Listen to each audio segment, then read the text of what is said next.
आज की चर्चा का विषय रहेगा जैन दर्शन में त्रिरत्न का जो प्रत्यय है उसकी मीमांसा करेंगे। जैन दर्शन ने मोक्ष अनुभूति के लिए सम्यक ज्ञान, सम्यक दर्शन और सम्यक चरित्र, इन तीनों को आवश्यक माना है। अर्थात right knowledge, right faith and right conduct.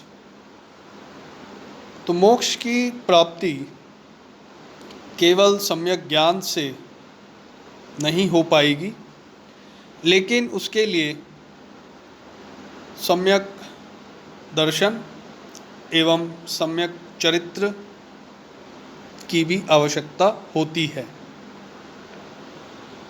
यहाँ पे ये ध्यान में रखना है कि जैन दर्शन जो बात कहना चाह रहा है वो यही है कि सम्यक दर्शन में अंधविश्वास नहीं होना चाहिए। और जैनों ने तो स्वयं अंधविश्वास का खंडन किया है। सम्यक दर्शन से अभिप्राय है कि सत्य के प्रति मनुष्य की श्रद्धा की भावना होनी चाहिए और ये अभ्यास के द्वारा संभव है। तो सम्यक दर्शन अंधविश्वास नहीं है, लेकिन सम्यक दर्शन मनुष्य में शुद्धता की भावना एवं शुद्धता का संचार करता है, शुद्ध विचार लेके आता है, अच्छे विचार का संचार करता है और ये एक प्रकार का बौद्धिक विश्वास है, रैशनल फेथ। अब सम्यक ज्ञान से अभिप्राय है कि सम्यक ज्ञान के माध्यम से या जब सम्यक ज्ञान हो जाता है तो जीव के मूल तत्वों का ज्ञान हो जाता है और साथ ही में अजीव के जो मूल तत्व हैं उसका पूर्ण ज्ञान होता है। तो जब जीव और अजीव का भेद व्यक्ति के समझ में आ जाता है तो परिणाम स्वरूप व्यक्ति बंधन से मुक्त होने लगता है। तो यह ज्ञान संशयहीन है और इसमें किसी प्रकार का दोष नहीं है। तो जैन दर्शन ये कह रहा है कि सम्यक दर्शन और सम्यक ज्ञान ये आवश्यक है मोक्ष की प्राप्ति के लिए या मोक्ष अवस्था तक पहुंचने के लिए। सम्यक चरित्र से अभिप्राय है कि व्यक्ति का आचरण हमेशा अच्छे कार्यों के लिए हो और जो बुरे कार्य हैं उन कार्यों का व्यक्ति परित्याग करे। और यही सम्यक चरित्र है कि व्यक्ति जो भी कर्म कर रहा है उन कर्म के पीछे उसका उद्देश्य शुभ होना चाहिए, वह शुभ कर्म करे और अशुभ कर्म का परित्याग करे। तो ऐसा करने पर ही मोक्ष की अवस्था तक मनुष्य पहुंच सकता है। और तीर्थंकरों के प्रति भी व्यक्ति में श्रद्धा होनी चाहिए। तो केवल सत्य का ज्ञान ही पर्याप्त नहीं है, लेकिन सम्यक चरित्र भी आवश्यक है और जो तीर्थंकर हैं उनके प्रति मनुष्य की श्रद्धा होनी चाहिए। और साथ ही में व्यक्ति को अपने ऊपर संयम भी रखना चाहिए। सम्यक चरित्र का अर्थ ही यही है कि थोड़ा सेल्फ कंट्रोल हो, सेल्फ रेगुलेशन हो, व्यक्ति संयम रखे, आत्म संयम रखे, एक सेल्फ कंट्रोल्ड लाइफ जिए, टेम्परेंस हो उसकी लाइफ में, उसके जीवन में संयम हो, अतिवादी दृष्टिकोण नहीं हो। और ऐसा आचरण जब व्यक्ति करता है तो वह सम्यक चरित्र कहलाएगा। तो सम्यक चरित्र व्यक्ति को अपने ऊपर नियंत्रण रखने का निर्देश देता है, अपने ऊपर नियंत्रण रखने का परामर्श देता है कि व्यक्ति अपने ऊपर नियंत्रण रखें। अपने ऊपर से अभिप्राय है कि अपने मन, वचन और कर्म पर व्यक्ति का नियंत्रण होना चाहिए। तो जैनों के मत के अनुसार या जैनों के विचार के अनुसार या जैन दर्शन के अनुसार व्यक्ति जब सम्यक चरित्र का पालन करता है तो वह अपने कर्मों से मुक्त हो जाता है, बंधन से मुक्त हो जाता है। तो कर्मों से मुक्ति पाने का अर्थ है बंधन और दुख से छुटकारा पाना।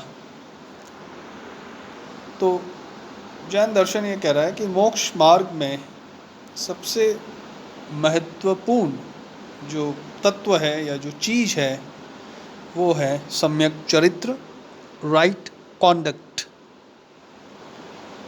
अब सम्यक चरित्र के पालन के लिए जैन दर्शन में पंच महाव्रत के लिए कहा गया है। और जैन दर्शन ये भी कहता है कि व्यक्ति को विभिन्न प्रकार की समिति हैं उनका भी पालन करना चाहिए। और समिति का अर्थ है कि साधारणतः सावधानी रखने के लिए कहा गया है। और इन समितियों का जो समिति है वो यही है कि ये हिंसा से बचाने के लिए एक प्रकार से एक निश्चित मार्ग से गुजरना होता है। तो ये समिति है। तो जैसे भाषा समिति है तो इसका अभिप्राय है कि नम्र और अच्छी वाणी व्यक्ति को बोलना चाहिए। और ऐष्णा समिति है, उसका अर्थ है कि उचित भिक्षा लेनी चाहिए। आदान निक्षेपण समिति है, इसका अर्थ है कि चीज़ों को उठाने और रखने में सतर्कता व्यक्ति को अपनानी चाहिए। और उत्सर्ग समिति है, उत्सर्ग समिति, जिसका अर्थ है कि व्यक्ति शून्य स्थानों में उन्हें गंदा नहीं करे, जो स्वच्छ जगह है उसे स्वच्छ बनाए रखे, उसे दूषित नहीं करे। तो जैन दर्शन इस प्रकार से बहुत सारी चीज़ें सम्यक चरित्र के लिए बताता है कि मनुष्यों को मन, वचन और शारीरिक कर्मों का संयम बना के रखना चाहिए। और इसे जैन दर्शन गुप्ती कहते हैं। और ये भी अलग अलग प्रकार की होती है जो यही दर्शाती है कि इसमें शरीर का संयम होना चाहिए, वाणी का नियंत्रण होना चाहिए, मानसिक संयम होना चाहिए और अपनी स्वाभाविक जो प्रवृत्तियां हैं उस पर भी संयम होना चाहिए। तो गुप्ती एक प्रकार से संयम से संबंधित है, आत्म संयम से ही संबंधित है। और वे